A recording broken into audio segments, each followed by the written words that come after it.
والی رات ہے، وہ تڑپنے والی رات ہے، وہ آنسو بہانے والی رات ہے، مگر اس رات بھی کچھ ظالم ایسے ہوں گے۔ میرے دوستو، شعبان کی 15ویں رات، یہ بہت ہی مبارک رات ہے، لیلۃ المبارکہ اسے قرآن پاک میں بتایا گیا ہے، اور یہ مبارک رات ہے۔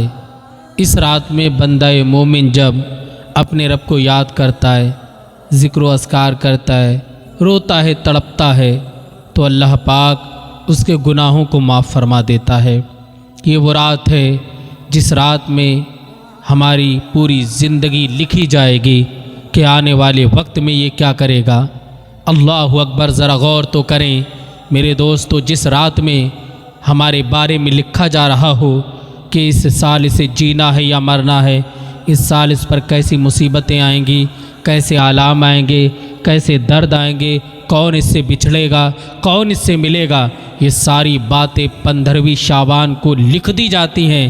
اللہ اکبر، میرے دوستو ذرا غور کریں، وہ رات کتنی رونے والی رات ہے، وہ رات کتنی اللہ کو یاد کرنے والی رات ہے، وہ تڑپنے والی رات ہے، وہ آنسو بہانے والی رات ہے، مگر اس رات بھی کچھ ظالم ایسے ہوں گے جو پوری رات ہنسی میں، مذاق میں، گاڑیوں سے گھومنے میں اور ادھر ادھر آوارگی میں گزار دیں گے۔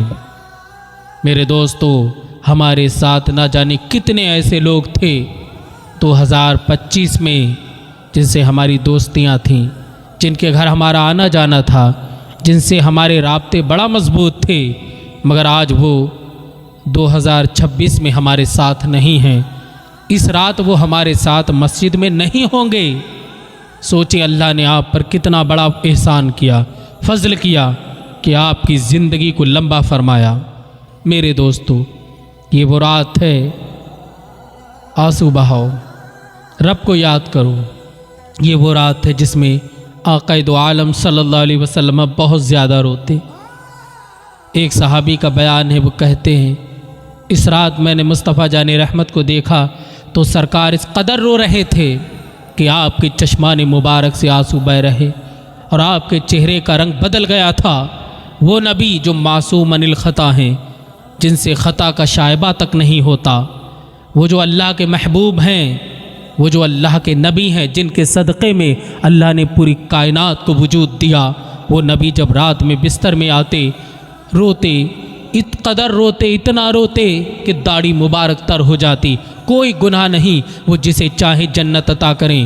وہ 50 سال گناہ کرنے والے کو اگر کہتے جنتی ہے تو وہ جنتی ہے۔ وہ نبی اس قدر رو رہے، ایک روایت میں آتا 100 مرتبہ توبہ کرتے، ایک روایت میں آتا 70 مرتبہ دن میں توبہ کرتے، موت کو بہت یاد کرتے۔ کس لیے یہ توبہ تھی؟ کس لیے موت کو یاد کرنا تھا؟ کس لیے یہ آنسو بہانا تھا؟ اس لیے تھا کہ میرے امتیوں کو پتہ چلے کہ جب تمہارا نبی اتنا اعلیٰ کردار لے کر دنیا میں پیدا ہونے کے باوجود بھی رو رہا ہے تو تمہیں کس قدر آنسو بہانے چاہیے، تمہیں کس قدر رونا چاہیے۔ میرے دوستو، میرے بھائیوں، اپنے نبی کے غموں کو یاد کرو، ان کا رونا، ان کا تڑپنا، ان کا آنسو بہانا یاد کرو۔ صحابی کہتے نبی کا چہرہ متغیر ہو جاتا، اس قدر میرے آقا روتے اور کہتے اے میرے امتیوں، دنیا میں نیک اعمال کر کے جانا۔ میرے نبی نے حجۃ الوداع کے موقع پر ارشاد فرمایا کہ تم میں کوئی عربی اجمی پہ بلند نہیں، کوئی اجمی عربی پہ بلند نہیں، کالا گورے پر گورا کالا، امیر غریب، کوئی کسی سے بلند نہیں، حسب و نسب کی بنیاد پر کوئی بلند نہیں، مال و زر کی بنیاد پر کوئی بلند نہیں، حسن و جمال کی بنیاد پر کوئی بلند نہیں۔ ان اکرمکم عند اللہ اتقاکم، تم میں سب سے عظیم، سب سے بزرگ، سب سے اللہ کی بارگاہ کا مقرب وہ ہے جو اللہ سے ڈرتا ہے۔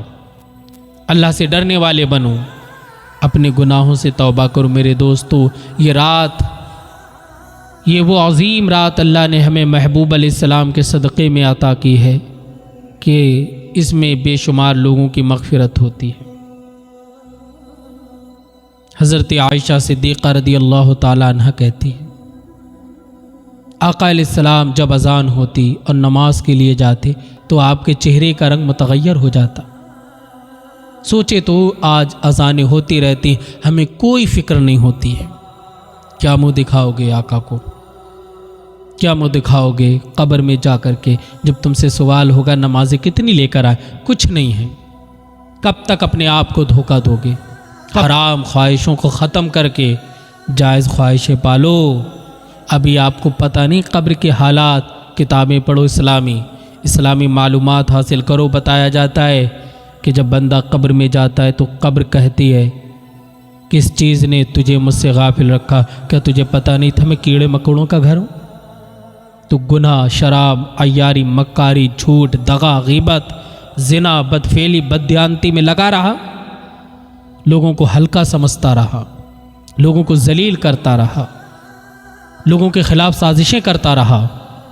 آج تو میرے پاس آیا، بتاؤ اب تجھے کون بچائے گا؟ دنیا میں طاقت کی بنیاد پر بچنا ممکن ہے، مگر قبر میں تو کوئی ساتھ نہیں ہے۔ وہ لوگ جو ساتھ جینے مرنے کی قسمیں کھاتے ہیں، مرنے کے بعد وہ بھی چھوڑ جاتے ہیں۔ ماں باپ سے زیادہ کوئی محبت کرنے والا ہے؟ اگر بچہ انتقال کر جائے کیا ماں باپ اندر چلے جاتے؟ ہرگز نہیں۔ اولاد ماں سے بڑی محبت کرتی ہے، باپ سے محبت کرتی ہے، لیکن جب ماں باپ میں سے کوئی انتقال کر جائے کیا ان کے ساتھ جاتے ہیں؟ ہرگز نہیں۔ یہ دنیا کا دستور ہے کہ یہاں جو مرتا ہے اسے اکیلے قبر میں جانا ہے، کوئی ساتھی نہیں،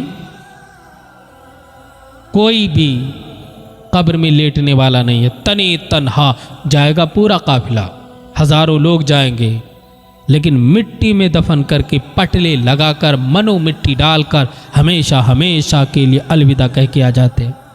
یہ دنیا کی حقیقت ہے، اس سے آپ انکار نہیں کر سکتے، نہیں چھٹلا سکتے۔ تو اس سے پہلے کہ مریں، اس سے پہلے کہ نامہ اعمال بند ہوں، خوب گڑ گڑا کر کے اللہ کی بارگاہ میں اپنے گناہوں سے توبہ کرو، اور 15 شعبان المعظم، اللہ اکبر، 15ویں شب جو ہے اس کی، اس میں اللہ کو یاد کرو، سرکار پہ درود پاک پڑھو، اپنے گناہوں پر شرمندہ ہو کر رو، اور ہمیشہ ہمیشہ کے لیے وہ گناہ چھوڑ دو جن سے اللہ ناراض، سرکار علیہ السلام ناراض ہیں۔ اللہ پاک ہمیں شب برات کی فیوز و برکات سے مالا مال فرمائے۔ یاد رکھو ہمیں یہی کرنا ہے جس سے اللہ راضی ہوں، وہ کام ہرگز نہیں کرنا ہے جس سے اللہ اور اللہ کے رسول ناراض ہوں۔ نمازیں پڑھنی، نیک اعمال کرنے، صدقہ و خیرات کرنا ہے، ذکر و اذکار کرنا ہے، نفل پڑھنا ہے، واجب پڑھنا ہے، اپنی قضاء عمری پڑھنا ہے، ہمیں وظیفے پڑھنا ہے، تسبیحات کو لے کر کے پوری رات ذکر کریں گے، نماز فجر پڑھیں گے، اس کے بعد چاشت پڑھیں گے، پھر آ کر کے گھر پر آرام کریں گے، پوری رات اپنے رب کی رضا حاصل کرنے کے لیے لگائیں گے۔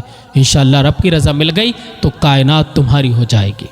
اللہ ہمیں شعبان المعظم کی فیوز و برکات سے مالا مال فرمائے۔